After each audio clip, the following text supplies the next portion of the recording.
लाडकी बहिणी योजनेत सहभागी असलेल्या महिलांसाठी चिंता वाढवणारी बातमी समोर आली आहे। राज्य सरकारने जवळपास 80,000 लाडक्या बहिणींचे अर्ज रद्द केले। त्यामुळे अनेक महिलांना या आर्थिक सहाय्यापासून वंचित राहावं लागणार आहे। त्यांना मोठा फटका बसलाय। तर दुसरीकडे गेल्या सप्टेंबर पासून अर्ज नोंदणीचे पोर्टल ही बंद करण्यात आले। त्यामुळे सरकार विरोधात आता महिलांकडून तीव्र संताप व्यक्त होतो।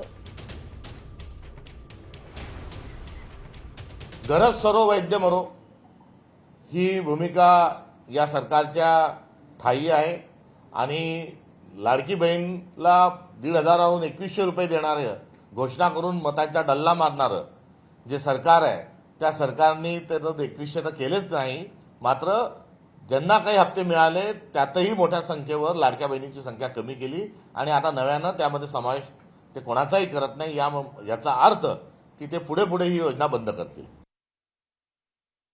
तर लाडकी बहीण योजनेवरून काँग्रेस प्रदेशाध्यक्ष हर्षवर्धन सपकाळ यांनी जोरदार टीका केली आहे। लाडकीला 2,100 रुपये देण्याची घोषणा करून मतांचा डल्ला मारणारं सरकार असल्याची टीका सपकाळ यांनी केली आहे। लाडकी बहीण योजनेची नोंदणी बंद केली, पुढे ही योजना देखील बंद होईल असं ते म्हणाले।